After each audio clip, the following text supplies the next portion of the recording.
UDFിൽ പ്രത്യേകിച്ച് കോൺഗ്രസിനകത്ത് കൃത്യമായും പിന്നോക്ക വിഭാഗങ്ങളിലെ വോട്ടുകൾ, അതായത് ഹൈന്ദവരിലെ തന്നെ പിന്നോക്ക വിഭാഗങ്ങളിലെ വോട്ടുകൾ താരതമ്യേന CPIMനെ അപേക്ഷിച്ച് കുറവാണ്.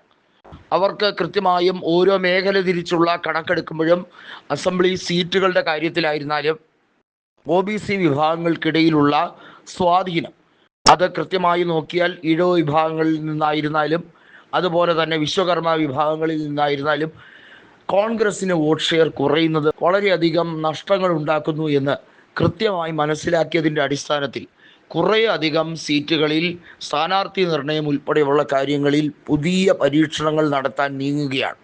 നമുക്കറിയാം, BJP പുനഃസംഘടന ഉൾപ്പെടെ ഉണ്ടായപ്പോൾ, പ്രത്യേകിച്ചും രാജീവ് ചന്ദ്രശേഖരൻ BJPയുടെ താക്കോൽ സ്ഥാനത്തേക്ക് വന്നപ്പോൾ V മുരളീധരനെയും K സുരേന്ദ്രനെയും ഒക്കെ ചുരുട്ടിക്കൂട്ടി ഒന്നിനും കൊള്ളാത്ത രീതിയിലേക്ക് അവരെ പുറന്തള്ളി എന്നുള്ളത് വളരെ വ്യക്തമാണ്. അതായത് V മുരളീധരൻ ഉൾപ്പെടെയുള്ളവരെ ചവിട്ടി പുറത്താക്കിയതിന് തുല്യമായ രീതിയാണ്. മാത്രമല്ല, ഈഴവ പ്രാതിനിധ്യം ഉണ്ടായിരുന്ന മേഖലയിലെല്ലാം ഇപ്പോൾ അവിടെ നായരാധിപത്യമാണ് എന്നുള്ള പറച്ചിലുമുണ്ട്.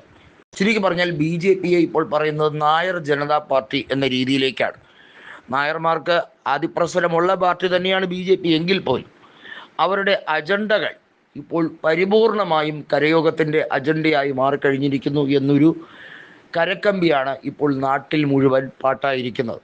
എന്തു തന്നെയായിരുന്നാലും ക്രൈസ്തവ നായർ വോട്ടുകൾ ലക്ഷ്യമിട്ടുകൊണ്ടാണ് ഇപ്പോൾ BJP പ്രവർത്തിക്കുന്നത്. അതായത് ഈഴവരെയും മറ്റ് പിന്നോക്ക വിഭാഗങ്ങളെയും അത്ര കണ്ട് അടുപ്പിക്കേണ്ട, അവരെ നേതൃനിരയിലേക്ക് കൊണ്ടുവരേണ്ട, പകരം ക്രൈസ്തവർക്കും നായന്മാർക്കും കൂടുതൽ സ്ഥാനം കൊടുക്കുക.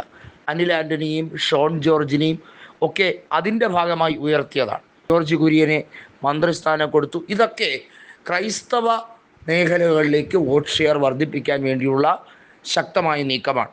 അതിന് BJPയുടെ കയ്യിലുള്ള പ്രൊപ്പഗാൻഡ എന്ന് പറയുന്നത് മുസ്ലിം വിരോധമാണ്.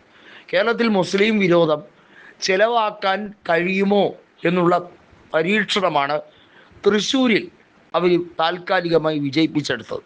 അപ്പോൾ വളരെ ആപത്കരമായ രീതിയിലേക്ക് BJP ക്രൈസ്തവ വോട്ടുകളെ കൂടി ഏകീകരിച്ചുകൊണ്ട് സവർണ ഹിന്ദുക്കളുടെയും ക്രൈസ്തവരുടെയും വോട്ടുകൾ സ്വാംശീകരിച്ചുകൊണ്ട് ഓരോ മണ്ഡലത്തിൽ ജയിക്കാൻ ശ്രമിക്കുന്നു.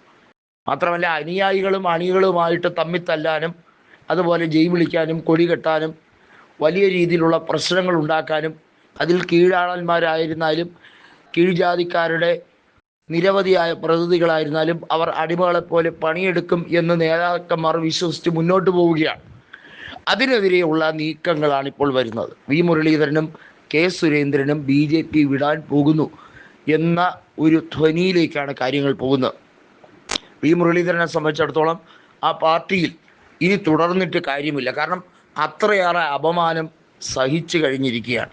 രാജീവ് ചന്ദ്രശേഖരൻ എന്ന വരത്തൻ വലിയ രീതിയിൽ BJPയെ മുറുക്കി പിടിച്ച് അതിനെ ഒരു നായർ പാർട്ടിയാക്കി മാറ്റിക്കഴിഞ്ഞിരിക്കുന്നു.